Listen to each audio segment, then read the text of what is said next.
Yes, they are. We're back now with the 3-year-olds. Addie and I were waiting for everybody else to come outside. We're going to the barn for the morning. And where are we going this afternoon, Addie? The movies. The movies. We're going to see the dinosaur movie. One of my buddies said the Jurassic Park movie is total garbage. But we got to find out. So we're going to go see the dinosaur movie. All right. Let's start it all off here. Almost There Boss. 3-year-olds now. Almost There Boss. Continues to race good. We have a little problem with Almost There Boss. Where are we going to race him? Certainly can't race him in... Addie, stop.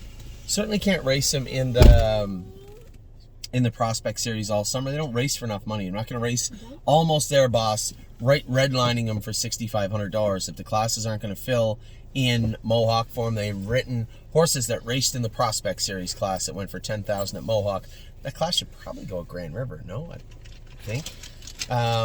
I'd like to see that horse fit in those classes, but we can't continue to waste starts with him. The Prospect Series was a way for him to get some confidence underneath himself, but somebody had said, are we going to Clinton for the Prospect?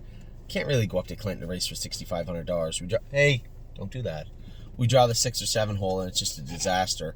So when it comes to Almost There Boss, all options are on the table right now. Here's a horse that is a nice horse. Hey, shows 53 and will probably do some good. When will that be? Where will that be? Look at that doggy. Yeah, there's a doggy right there. Cool. Amore Deener, back light jogging.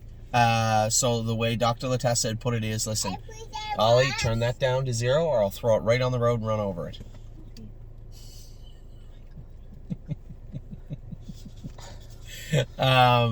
So Amore Deener, the way Mike, it's just a progressive workout for him. So he'll go from stall rest to walking to light jogging to jogging to training. So that's where we're at with Amore Deener. He looks like $1 million right now. Like to get him back going, but at the same time, not really an injury you want to play with. This isn't a joke. Ava, what are you talking about? I'll be right back. Mom asked me to do something and I forgot to do it. Mm-hmm. Be right back. Arch's Rainbow raced good the other day. She's really just starting her career, turning into what I think is a nice filly. A little blemished the other day. She should have won the race, but did she fall asleep when that horse made a break in front of her? I think following the horse on the front, she was about to go a very good mile. But on the front end, I think she just waited a little too long, and they pounced on her. So just a growing up thing. Mark just messaged me something. I'll show it to you later. It's very funny. So those of you who watched, this is a tough world, man. This is a tough game. Mark went all the way to Northfield Park, drove Slim Jimmy. Excellent. We'll talk about that in a minute. And then got parked the whole way with Tattoo Artist. And ended up 6th. The horse raced huge. But ended up... I was actually going to make fun of him, but now that he sent something, now the floodgates are going to open up. So where are we at? Arch's Rainbow, I think should be fine. We're 3, 4, 5 starts from saying, okay, we're going to sell her, or we're going to do this, or we're going to do that. We're quite a ways from ever even having that conversation. I enjoy watching this filly race and progress, and I think somehow she's found a way to overcome a significant deficit in her airway, and it's impressive. It's impressive. Blue Bayou Dio, talk about impressive. She was awesome the other day. Both those horses. Cake. Did you see Cake win the other day? Who drove him? Do you remember? Mommy. No, not Mommy. Daddy drove Cake. So, Blue Bayou Dio was exceptionally good. How much did she go the other day? I didn't see. 56-4. Did she? She looked good doing it too. So she's going to race. The plan is to race them once more and then right down to Kentucky for June 26th and 27th. Una Madonna is heading there. So is Unbeatable Kemp. So is Blue Bayou Dio for sure. It looks like, I don't want to surprise anybody, so I continue to say it and I'll continue to let the group know. Walk on the Moon is likely heading to Kentucky. And then we'll likely try and send an open trotter there, whether it be Perlucky. Whether it be Perlucky or one of our other horses. We'll likely have an open trotter heading to Kentucky also. So we'll have 4, 5, 6 maybe horses in Kentucky for June the 26th. And I will be in Nashville. Ollie hasn't made up his mind whether he wants to come with me or not. Well, you can't because you have to go somewhere. all that, the entire family. The only one that can come with me on June the 25th. When do I have to leave? 4th, 5th? 25th, I think. The only one that can actually come with me, June. Coming up 2 weeks. The only one that can actually come with me is Ollie. Did we figure out a date where we can go down? 17th, I think, was when we were thinking of it, right? Well, where We is started. Addie and Started. Mom going? Oh. We didn't actually. June 17th, July 17th is the finals, and the 18th. Now, the 18th is Una Madonna's final. I believe it's the 18th. That's the same night. Whatever day Una Madonna... Okay, thank you. Whatever day Una Madonna races in Kentucky is the same day that our 2-year-old Sire Stake horses race. Buck's looking to get a hold of you there. What's up, Buck? Oh, I thought your lights were on and nobody was here. No, we're leaving right now. Oh, okay. All right. Hi, guys. Hi. I had ice cream bars for you, Jesse, but nobody was here. So. Oh my God! Don't tell them that, Buck. You're killing no, me. I'll get them tomorrow. Yeah. Okay. Take care. Oriata. We're going to the farm, and then I got to go to Barrie tonight. Oh, God. Ollie has a baseball game tonight. You must love the price of gas. Oh, don't talk to me about it. It's terrible. You know, it's funny. So I'm doing a video. A lot of our clients are Americans, and they complain because it's $5 a gallon. It's like almost 10. $8. Yeah, $8, $9 in some places. Well, Almost 10. Well, you figure it's $2.15 a liter, and we have 4.5 liters a gallon. It was so $2 and $1. Yeah. So that's 9 plus 15, 9.60, 9.70. So there you go, everybody. You guys are upset because you're paying $5 a gallon. We pay $9 Anyway, have a a good gallon. one. Take care, Buck. Now that's Canadian funds, but still. So Buck, see that gentleman there? He's the best neighbor in the universe. He cuts our grass, so we don't have a ton of lawn. We just live in a nice little home in Guelph, like a little subdivision type home. Cuts all our grass. Has a snow blower. We bought half a snow blower last year, so he snow blows our laneway, which is the width and length of 2 cars for the most part. But I literally haven't cut the grass or done the driveway in 4 years, 5 years, 15 years, he says. So Buck is a great guy.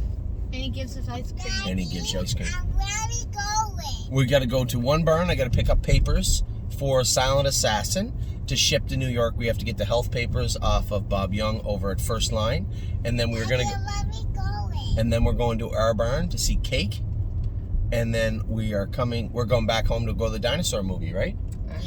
12:20. 12:20. No, it's my movie. Okay, you guys are really interrupting my video. He has to be at Cambridge at 2, so that's not going to work. Well, it's gonna be tight. It's Tight. my movie. Well, you can take him, or I can take him. If the movie sucks as much as Justin says, we'll have to. Did he actually say that it sucks? He said it was absolutely horrible. Why? I don't know. He didn't elaborate. Anyway, you guys are interrupting my 3-year-old video here. Blue Bayou Dio was great. Bomb Hugger was awesome in Adeline Hope McDonald. Shh. You don't need anything. I'm going to First Line. Right? Going the right way, Oracle. Yeah. Bomb Hugger was sensational in Buffalo the other day. You know, that's kind of her MO. She's not going to tackle joviality. She's probably not a top 5 filly in New York. But you get her around Buffalo, you get her at Saratoga, little tracks like that, she's going to give them headaches and give them fits. And, I mean, listen, having an effective horse is every bit as talented as having the fastest horse. We're never going to beat joviality. But joviality's never going to come to Saratoga and Buffalo and Batavia. So we just got to hide. We gotta hide and pick our fights when we can. But listen, Bomb Hugger picked up, 27,000 the other day? Pretty good day's work. Century Invictus, talk about half-mile track specialist. I've been toying with the idea of sending him to Yonkers, and that idea every single week, especially when I watch him race like he did in Grand River the other day, is very close to coming to fruition. Century Invictus is every bit as fast on a little track as he is a big. So why not play to our strengths?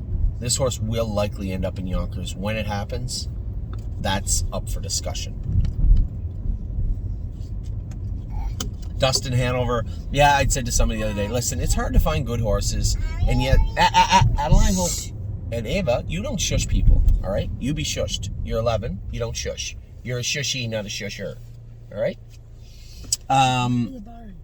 Dustin Hanover it's hard to find good horses. And yes, Dustin Hanover is not worth what we paid for him this second. But I do believe there's a good horse in there. He's got the breeding. He's got the right work ethic. He's got the right Attitude. He's got the right attitude, Ava. That's right. And I like the horse, but he's a little underweight, and we just need to work with him. I think it's just going to take time with Dustin Hanover. So, did we pay for him dollar for dollar on the purchase date? No, we overpaid for him for what he is going to be worth. But what he could be worth in the future, I think, is quite a bit more. I believe. I think there's a good horse in there. Just allow us to find it and bring it out. Eyes at 10. Now, I had a report that there was a big follicle, and she did ovulate, and she was bred the other day to International Money. So, fingers crossed that both her and Twinkle in Her Eye, both were bred, both ovulated, both had big follicles. Hopefully, they're both in full. Frosty Trouble. Man, this guy's turned into a nice little find, right? Not a killer, not a monster, but a nice horse. He's a nice horse, and he does his work very, very well. Happy with him again the other day. He's not a sprinter. If I had been able to get him out and get a run at that horse in the last turn, 100% for sure I beat him. But then I guess we have a trouble.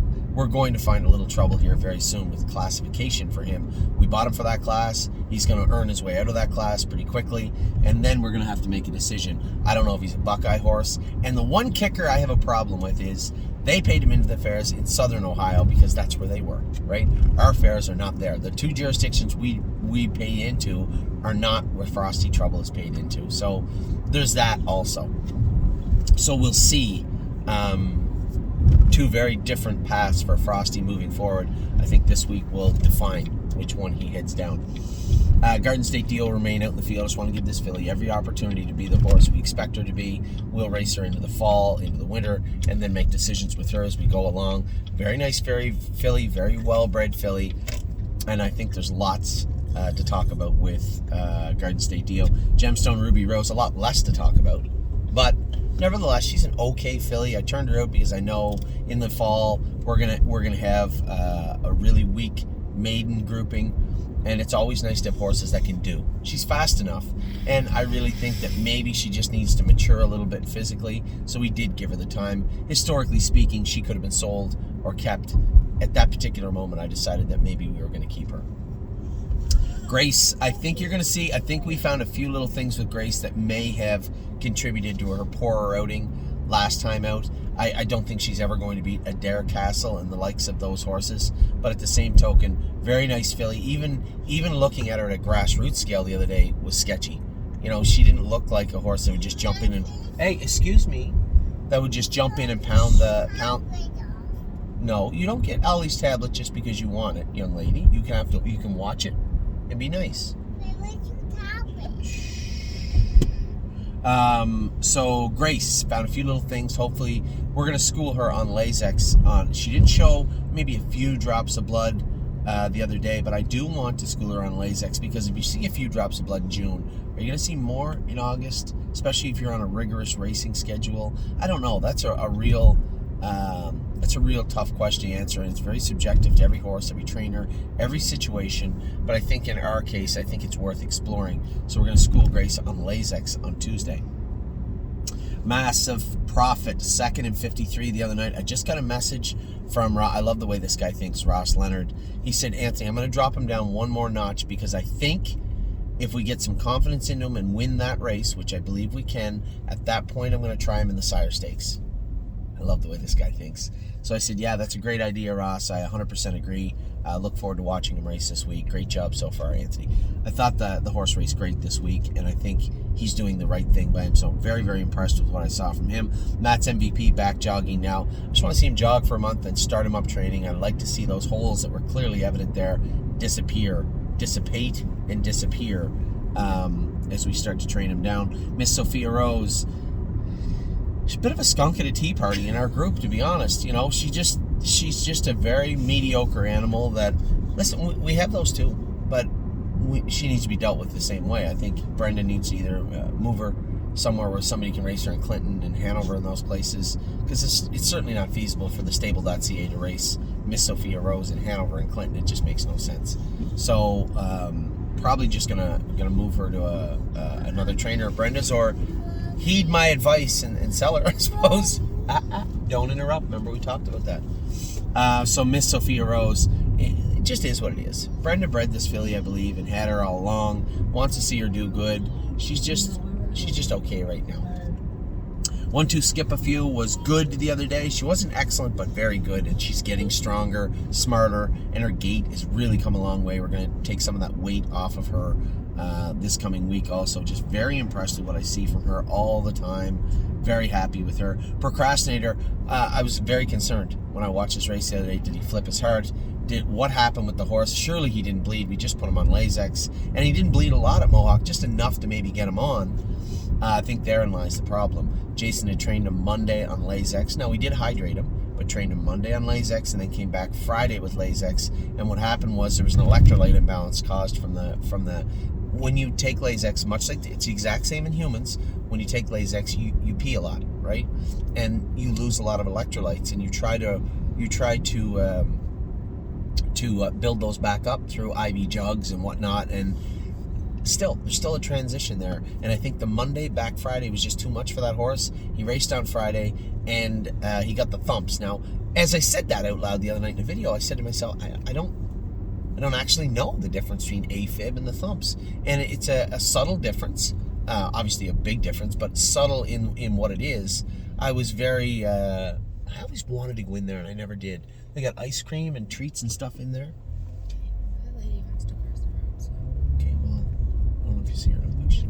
And I don't think that's the difference between There's what do you mean? There's a huge difference. The difference now, the thumps are caused again by an electrolyte imbalance, and that's where it causes the diaphragm to spasm, whereas AFib, the actual cardiac muscles spasm. I didn't know that. I just knew that both were bad. Both, are usually caused by a valve issue. I was just told by the vet. AFib is the valve. Vabe said that Dr. Latessa told me what AFib is the spasming of the cardiac muscles, and he said thumps is when it's a spasming of the diaphragm. That's what he told me anyway. So either way, both are treated the same. Can't give Lasix twice in a week. Maybe back off the Lasix. Don't go to 5 cc's. Use 3 or 5. The vets will give what you ask them to race your horse. So maybe back them down to 4 cc's of Lasix. Don't train them on Lasix in the same week. These are things that we do the same with Patrick the Prawn, and he actually had AFib, and that's been a great story ever since. So easily treatable. It was diagnosed. The horse looked fantastic up until that point. You saw he was having a problem going by the 5/8 by the half. When the first horse started coming over, it became very clear we were in trouble. But when he cleared over the front, man, he looked like luckily he was going to go a big mile. So easily fixed. We'll move forward with Procrastinator this week. He still fits a maiden. It's a maiden at Northfield.